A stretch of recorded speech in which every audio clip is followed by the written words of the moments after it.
Porn is like a buffet.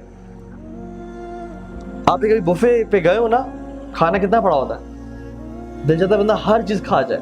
आप डालते हैं अपनी प्लेट्स भर के, लेकिन आधा खाया, कुछ खाया, 2 प्लेट्स खाई, दिल तो चाह रहा है कि मैंने वो भी खाना था तो वो भी खाना था, लेकिन पेट इजाजत नहीं दे रहा। आंखें भूखी होती हैं इंसान की। Porn is like same. इंसान जब वेबसाइट पे जाता है, what happens is उसको वो अपने आप को सेक्सुअली सेटिस्फाई तो कर ले टेम्परेरीली, लेकिन उसकी आंखें भूखी रहती हैं and he urges to go back to that sin again and again, again and again. कोई भी शख्स अगर इस एडिक्शन में है, जो एडिक्ट की बात कर रहा हूँ मैं, वो कहता है कि ठीक है मैं इसमें आइंदा कभी नहीं जाऊँगा, आज के बाद ये आखिरी दफ़ा था, I will not go to this addiction any more. अगले दिन फिर वो उसमें पड़ा होता है, 2 दिन बाद फिर उसमें पड़ा होता है। लेकिन अगर वो अपने आप को डेडलाइन दे कि मैं सिर्फ 4 दिन वेट कर लूँ, सिर्फ 4 दिन बाद मुझे खुली आज़ादी है, और जब चौथे दिन गुजरे अपने आप को फिर वो दोबारा target they, okay 2 more days, just 2 more days, just wait for 2 more days, अपने आप को 2 दिन रोक के रखो, जिस तरह भी कर सकते हो, तो फिर ultimately one can fight the addiction। सूरह मोमिनून में देख लें, फलाह पा गए मोमिनीन, कामयाब हो गए कौन?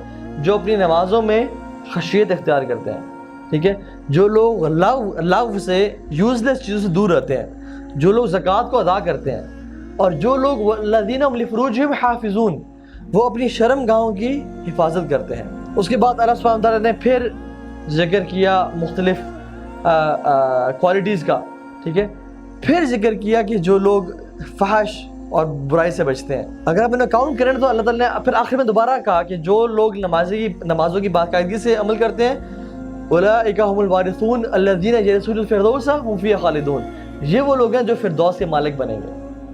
तो सूरह मोमिनून की आयत में अल्लाह सुब्हानहू व तआला ने 2 दफ़ा नमाज का जिक्र किया, 1 दफ़ा ज़कात का जिक्र किया, 1 दफ़ा लव चीज़ों से बचने का जिक्र किया, और 3 दफ़ा फहश चीज़ों से बचने का जिक्र किया, विच शोज़ द इंटेंसिटी कि इन चीज़ों से बचना कितना इंपॉर्टेंट है अगर इंसान को फलाह पानी है तो। Keep yourself busy. मैंने क्या कहा था कि या तो अपनी नेगेटिव हैबिट्स को आप शट डाउन करें, या फिर पॉजिटिव हैबिट्स अपनी ज़िंदगी में डालें। एक्सरसाइज करें, अपनी जो एनर्जी है ना हमारे अंदर, जो जवानी है, ठीक है, उसको निकालें, फुटबॉल में, क्रिकेट में, स्क्वॉश में, स्विमिंग में, इधर निकालें, पॉजिटिव में निकालें। अगर यहाँ पे ये नहीं करेंगे तो फिर अल्टीमेटली बुराई में निकल रही होगी। So exercise, keep yourself busy. बहुत से लोग इस बुरी हैबिट से पता किस तरह बचे हैं, उनका कोई बिजनेस शुरू किया, वो बिजनेस चल पड़ा, काम चलने शुरू हो गया, और अल्टीमेटली उनको टाइम ही नहीं मिला।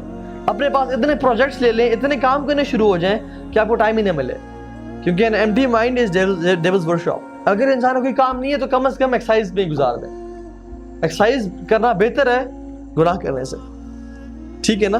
May be go to a friend, go to a हलका, जैसे ये हो रहा है, गो टू अ मस्जिद, रीड कुरान, अपने कमरों में लगा देंगे, yes you can do it, I can, I will, इस तरह की कोट्स जो कि अब हिट करती है इंसान को, कमरे में, लैपटॉप पे।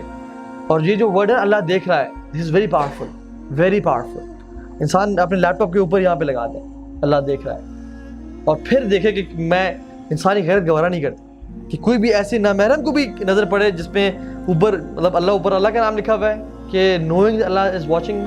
वैसे तो हर इंसान को पता है अल्लाह मुझे देख रहा है, लेकिन वो चीज़ क्या करती है, रिमाइंड कराती है, हिट करती है।